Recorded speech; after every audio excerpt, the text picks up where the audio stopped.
Dhurandhar 2 most anticipated movie recent టైమ్స్లో. First పార్ట్ని beat చేసిందా లేదా, ఎక్స్పెక్టేషన్స్ని మీట్ అయిందా లేదా, స్పాయిలర్స్ లేకుండా మాట్లాడుకుందాం. వీడియో లాస్ట్ వరకు చూడండి. ఫస్ట్ ఆఫ్ ఆల్ పాజిటివ్స్ గురించి మాట్లాడుకుంటే సినిమా డిలే లేకుండా చాలా త్వరగా వచ్చింది. ఫస్ట్ పార్ట్ రిలీజ్ అయ్యి దాన్ని కరెక్షన్స్ చేసి మళ్ళీ 2-3 years తర్వాత రిలీజ్ చేస్తున్నారు సెకండ్ పార్ట్ అంటే ఈ మధ్య. బట్ ఇది డిలే లేకుండా త్వరగా వచ్చింది, అదొకటి నచ్చింది. ఫస్ట్ పార్ట్లో ఏదైతే వరల్డ్ ఉంటుందో, ఆ పాకిస్తాన్ లయారీ టౌన్ ఉంటుందో, అదే వరల్డ్లోకి మీరు వెంబడి వెళ్ళిపోతారు. మళ్ళీ అదే టౌన్, మళ్ళీ అదే వరల్డ్లో ఉన్నట్టు ఉంటుంది. సో అది కూడా నచ్చింది. అండ్ ఫస్ట్ పార్ట్లో ఆల్మోస్ట్ అయిపోయింది, ఇంకేముంది అనుకున్న ఎండ్లో.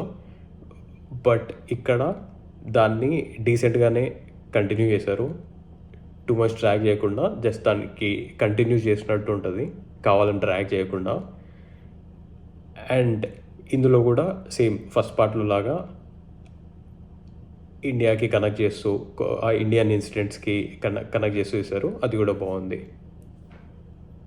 ట్రైలర్ చూసి ఫ్లాష్ బ్యాక్ని పెట్టి దాన్ని డ్రాగ్ చేస్తారనుకున్నా, బట్ ఆ విషయంలో నేను సాటిస్ఫై అయ్యా. ఓన్లీ ఫస్ట్ ఫ్యూ మినిట్స్ వస్తుంది అండ్ అది కూడా బాగుంటుంది. బట్ దాని తర్వాత అంతా మళ్ళీ కరెంట్ స్టోరీనే నడుస్తుంది. ఎక్కువ ఫ్లాష్ బ్యాక్ ఏం చూపించలేదు, అది కూడా నచ్చింది నాకు. అండ్ నాకు ఇంకొక నచ్చిన విషయం ఏంటంటే రణ్వీర్ సింగ్ యాక్టింగ్. ఫస్ట్ హాఫ్లో కంటే సెకండ్ హాఫ్లో యాక్టింగ్ చేయడానికి స్కోప్ ఉంటుంది. అండ్ రణ్వీర్ సింగ్ పర్ఫామ్ చేస్తాడు కూడా, చాలా బాగా చేస్తాడు. చెప్పాలంటే బాలీవుడ్లో సూపర్ స్టార్ అయినా తెలుగులో ఆయనకి ఇంకా అంత ఫ్యాన్స్ లేరు, ధురంధర్ ముందు వరకు. బట్ ధురంధర్ 1 అండ్ ఈ 2తో నాకు ఈ ఫ్యాన్స్ అవుతారు అనుకుంటా తెలుగులో కూడా. అండ్ ఇప్పుడు నెగిటివ్స్ గురించి మాట్లాడుకుంటే, యాజ్ ఏ మూవీ బాగానే ఉంది, మీరు పక్కా చూడొచ్చు. కానీ ఆబ్వియస్లీ మనం ఫస్ట్ పార్ట్ తోటి కంపేర్ చేస్తాం కాబట్టి నాకు ఫస్ట్ పార్ట్ అంత కిక్ ఇది ఇవ్వలే. దానికి కొన్ని రీజన్స్ చెప్తా. ఒకటి, మ్యూజిక్. ఫస్ట్ పార్ట్లో చాలా చోట్ల బ్యాక్గ్రౌండ్ మ్యూజిక్ బాగుంటుంది, బట్ ఇందులో నాకు అట్లా హైలైట్ అయిన మ్యూజిక్స్ ఏది అనిపించలేదు. అండ్ సెకండ్ పార్ట్లో హీరో క్యారెక్టరైజేషన్ చాలా పవర్ఫుల్గా ఉంటుంది. అది ఎంత అంటే మిగతా క్యారెక్టర్స్ అన్నిటిని ఓవర్ షాడో చేస్తుంది.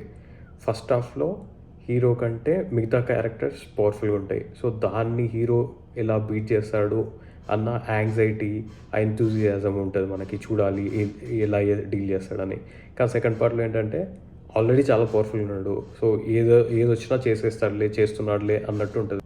అండ్ ఈ పార్ట్లో ఫస్ట్ పార్ట్లో చాలా అన్నోన్ సీన్స్ ఉంటాయి, అన్నోన్ స్టోరీస్ చెప్తున్నట్టు ఉంటుంది.